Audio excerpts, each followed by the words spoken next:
दोस्तों, कुछ कहानियां जंगलों में लिखी जाती हैं, वो किसी किताब में नहीं मिलती, ना ही किसी अखबार की हेडलाइन में होती है। वो लिखी जाती है पत्तों की सरसराहट में, मिट्टी की खुशबू में और उस दहाड़ में जो अब शायद कहीं खो गई है। आज मैं बात कर रहा हूँ उस बाघिन की जिसका नाम नहीं एक नंबर है, टाइग्रेस 2401। सरिस्का की शांत घाटियों में घूमती ये बाघिन अब 2 महीने से लापता है। हर सुबह जब सूरज सरिस्का की पहाड़ियों से झांकता है तो रेंजर दूर तक नजर दौड़ाते हैं। क्या आज दिखेगी 2401? क्या कहीं उसकी चाल का निशान मिलेगा? क्या कोई कैमरा ट्रैप उसकी झलक पकड़ पाएगा? लेकिन हर दिन बस निराशा ही मिलती है।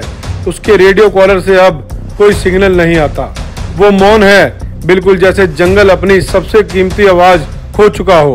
क्या वो किसी गुफा में जख्मी पड़ी है? क्या वो तस्करों का शिकार बन गई है, या फिर हम इंसानों की लापरवाही उसका अंत बन गई?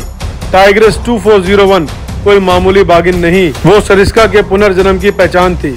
आपको याद दिला दूं, 2004 में सरिस्का के जंगल में एक भी बाघ नहीं बचा था।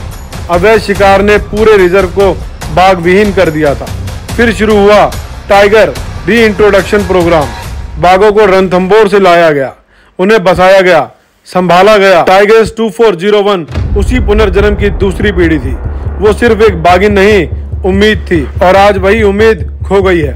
सोचिए, जब एक माँ बाघिन जंगल से गायब होती है तो सिर्फ उसकी मौजूदगी नहीं जाता है उसका इलाका, उसकी संतुलनकारी भूमिका और उसके शावकों का भविष्य। वन विभाग की टीमें दिन रात उसकी तलाश में लगी है, लेकिन क्या सिर्फ टीमें काफी हैं? उस बाघिन का कॉलर आखिरी बार मार्च में एक्टिव था और उसके बाद कोई अपडेट नहीं। क्या हमने समय पर उसका कॉलर रिप्लेस किया? क्या हम उसकी सुरक्षा के लिए पर्याप्त टेक्नोलॉजी ला पाए? सच कहूं या नहीं, बाघों के लिए हम सिर्फ पार्क बना देते हैं, लेकिन निगरानी, स्वास्थ्य देखभाल और टेक्नोलॉजी में हम पिछड़ जाते हैं। जब तक बाघ कैमरे में दिखता है वो संरक्षित है, जैसे ही वो अनट्रेस होता है उसकी कहानी खत्म मानी जाती है। लेकिन क्या हम भी उस बाघिन को ऐसे ही भूल जाएं? हर बार जब आप सेव टाइगर का बैनर लेके खड़े होते हैं तो सोचिए, क्या आप 2401 को जानते हैं? वो नंबर आज एक सवाल बन गया है। क्या हम अपने जंगलों को वाकई बचा पा रहे हैं या बस आंकड़ों में हरियाली दिखा रहे हैं? अब इसका कुछ तो समाधान खोजना होगा। अब वक्त है सिर्फ खोजने का नहीं, सुधार करने का। पहला कदम, स्मार्ट कॉलर टेक्नोलॉजी। ऐसे जीपीएस कॉलर जो सोलर पावर हो और हर 12 घंटे में सिग्नल भेजे। अभी इस्तेमाल होने वाले पुराने कॉलर अक्सर खराब हो जाते हैं या बैटरी खत्म हो जाती है। दूसरा कदम, रियल टाइम निगरानी सिस्टम। हर टाइगर रिजर्व में digital wall, camera trap, drone निगरानी और एआई आधारित मूवमेंट ट्रैकिंग सिस्टम होने चाहिए। तीसरा कदम, एंटी पोचिंग नेटवर्क को मजबूत करना। सरिस्का जैसे संवेदनशील जोन में sniper dog squad, informer network और गुप्त निगरानी की जरूरत है। चौथा कदम, फॉरेस्ट गार्ड को ट्रेनिंग और टेक्नोलॉजी देना।